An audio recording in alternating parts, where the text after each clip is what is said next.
স্বাগতম জনাইছোঁ সম্পূৰ্ণাছ ব্লগৰ আনটি ভিডিঅ'লৈ। আজি বেটীৰ চুলিখিনি কাটি দিম বুলি ভাবিছোঁ।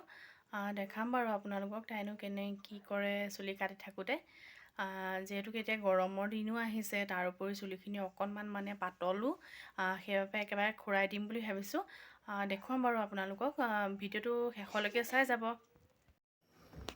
এইয়া দাই চুলি কাটি আছে। এতিয়ালৈকে তাই গম পোৱা নাই বাৰু, মোবাইল চাই আছে যে, সেইবাবে খবৰেই নাই তাই।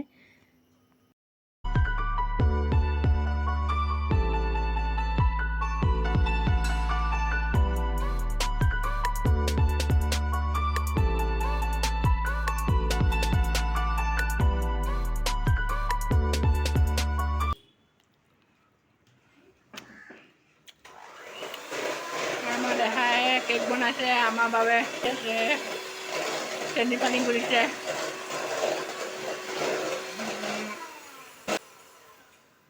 দেখাম বাৰু কেনেকুৱা নহয়, কেনেকৈ বনাই কেকটো।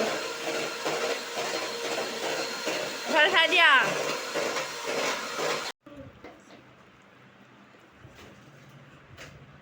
ৰেডি কৰিছে আৰু বনাবৰ বাবে, কেকটো বনাই থৈছে।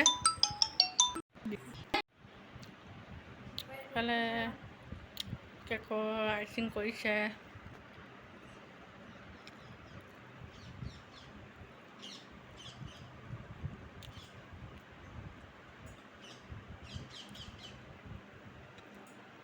এয়া দেহাই বনোৱা কেক ৰেডি।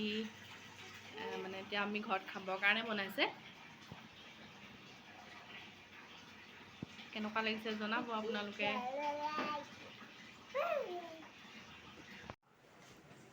মই ধৰি দিছোঁ।